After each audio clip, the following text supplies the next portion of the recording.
एक नगर में रॉबिन और रामू नाम के दो भाई रहते थे। रॉबिन बड़ा भाई था, बहुत धनी और अहंकारी। उसका आलीशान बंगला था और वो ऐशो आराम की जिंदगी जीता था, पर गरीबों को नीचा देखता था। रामू छोटा भाई था, बेहद गरीब पर दिल का साफ और मेहनती। वह रोज मजदूरी करके गुजारा करता था और अक्सर गरीबी के कारण कष्ट झेलता था। एक दिन रामू की बेटी गंभीर रूप से बीमार हो गई। रामू के पास इलाज के लिए पैसे नहीं थे, तो वो अपने धनी भाई रॉबिन से मदद मांगने गया। रामू ने हाथ जोड़कर रॉबिन से कुछ पैसे उधार देने की गुहार लगाई, ताकि उसकी बेटी की जान बच सके। पर धन के घमंड में चूर रॉबिन ने रामू को धिक्कारते हुए कहा, तुम हमेशा मेरे पास ही क्यों आते हो? मेरी दौलत तुम्हारी गरीबी मिटाने के लिए नहीं है। रॉबिन ने उसे खाली हाथ लौटा दिया। रामू बहुत दुखी हुआ और अपनी गरीबी को कोसते हुए वापस आ गया। समय बीता और अचानक रॉबिन के व्यापार में भारी नुकसान हुआ।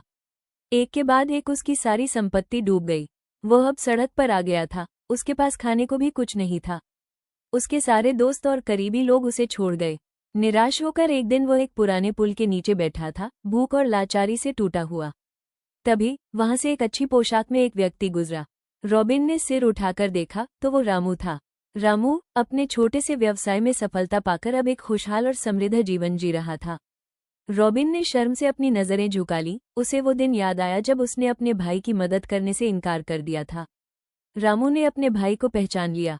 पुरानी बातों को भूलकर रामू ने रॉबिन के पास जाकर पूछा, भाई क्या हाल है? रॉबिन रो पड़ा और उसने रामू से माफी मांगी।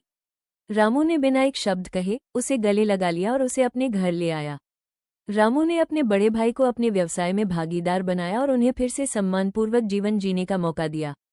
रॉबिन को अपनी गलती का एहसास हुआ और उसने सीखा कि दौलत से ज्यादा रिश्ते और इंसानियत अनमोल होती है।